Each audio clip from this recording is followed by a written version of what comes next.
Nah, ini mekanisme dalam hal pemberhentian perangkat desa. Namun pada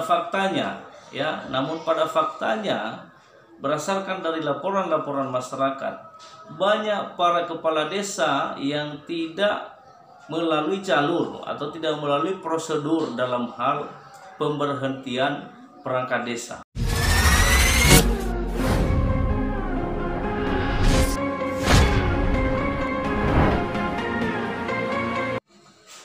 Halo pemirsa, masih bersama dengan Bang Laya di channel Belajar Hukum Official. Pada video kali ini saya coba menjawab beberapa pertanyaan dari masyarakat terkait pemberhentian perangkat desa secara sepihak. Nah, sehubungan banyaknya pertanyaan tersebut, tentu tidak cukup waktu untuk menjawabnya satu persatu. Nah, maka lewat video singkat ini saya coba menjawab pertanyaan tersebut. Nah, ini menarik untuk kita bahas bersama Bapak Ibu dan rekan-rekan sekalian, maka perlu diperhatikan baik-baik dan ikuti terus video ini.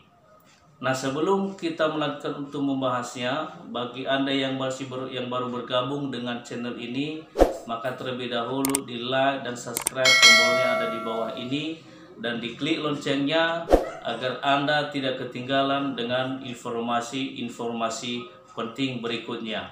Mari kita kupas.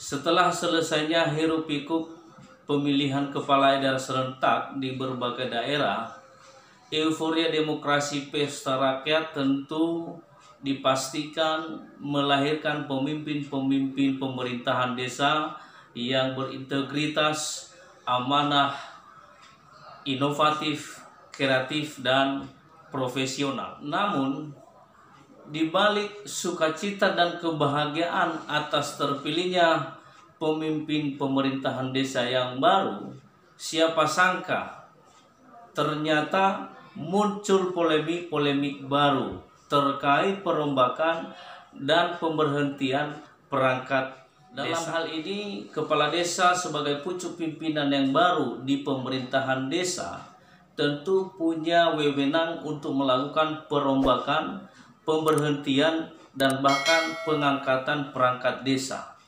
Akan tetapi, semua punya aturan mainnya, mulai dari regulasi undang-undang, peraturan pemerintah, peraturan menteri, bahkan sampai ke peraturan bupati. Telah diatur bagaimana mekanisme perombakan, pemberhentian, dan bahkan pengangkatan perangkat.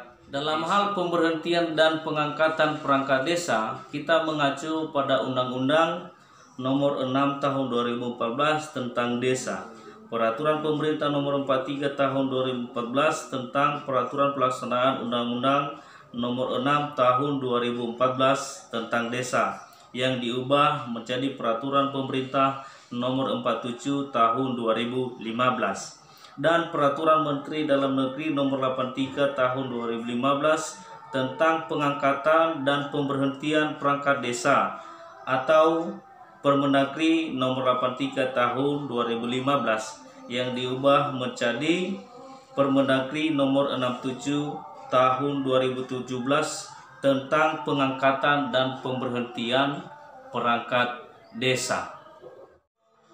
Nah, dalam hal Permendagri Nomor 67 Tahun 2017 ini, di situ dijelaskan bahwa perangkat desa berhenti sebagai perangkat desa ada 3 sebab. Jadi yang pertama, karena meninggal dunia. Artinya bahwa dengan meninggal dunia secara otomatis berhenti sebagai perangkat desa. Yang kedua, karena atas permintaan sendiri. Artinya ketika perangkat desa tersebut meminta kepada kepala desa untuk berhenti sendiri, bisa saja karena faktor pekerjaan lain atau karena mungkin udah pindah domisili dan atau lain-lainnya, maka secara otomatis dapat berhenti sebagai perangkat desa. Kemudian yang ketiga, adalah karena diberhentikan. Nah, kalau diberhentikan ini ada 5 jenis-jenis alasan kenapa diberhentikan. Nah, maka perlu diperhatikan dengan baik-baik. Yang pertama, dengan usia telah genap 60 tahun. Artinya, dengan usia perangkat desa tersebut telah mencapai genap 60 tahun, maka kepala desa berhak untuk memberhentikan sebagai perangkat desa. Kedua, ditentukan sebagai terpidana berdasarkan putusan pengadilan yang memiliki kekuatan hukum tetap, paling singkat 5 tahun penjara. Kemudian yang ketiga, karena berhalangan tetap. Kemudian 4, tidak lagi memenuhi persyaratan sebagai perangkat desa. Dan yang terakhir, karena melanggar larangan sebagai perangkat desa. Nah, ini ada 5 ketentuan yang dilakukan untuk memberhentikan para perangkat desa. Artinya ketika kelima poin ini, seperti tadi ada meninggal dunia karena ditentukan telah terpidana berdasarkan putusan pengadilan, kemudian karena berhalangan tetap atau tidak lagi memenuhi persyaratan sebagai perangkat desa, atau telah melanggar larangan sebagai perangkat desa, maka kepala desa berhak memberhentikan perangkat desa tersebut. Artinya bahwa perangkat desa yang diberhentikan ditetapkan dengan keputusan kepala desa, dan hasil penetapannya disampaikan kepada camat paling lama 14 hari setelah ditetapkan. Nah, ini mekanisme dalam hal pemberhentian perangkat desa. Namun pada faktanya, berdasarkan dari laporan-laporan masyarakat, banyak para kepala desa yang tidak melalui jalur atau tidak melalui prosedur dalam hal pemberhentian perangkat desa, sehingga masyarakat atau sehingga para perangkat desa merasa dirugikan atas tindakan-tindakan pemberhentian sepihak yang dilakukan oleh kepala desa. Maka menurut kami, saran kami kepada para perangkat desa yang telah diberhentikan secara sepihak, apabila merasa dirugikan, maka silakan tempuh jalur hukum, gugat di pengadilan.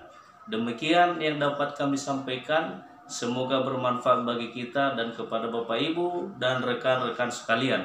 Apabila ada masukan, saran, dan termasuk keluhan-keluhan hukum, silakan berikan komentar di dalam penjelasan lewat video singkat kami pada kali ini. Tidak sesempurna mungkin dan tidak sedetil mungkin berdasarkan pertanyaan-pertanyaan dari masyarakat. Namun paling tidak ini dapat membuka wawasan, menambah pengetahuan Bapak Ibu dan rekan-rekan sekalian. Ya, demikian, sampai ketemu di video-video saya berikutnya. Sampai jumpa.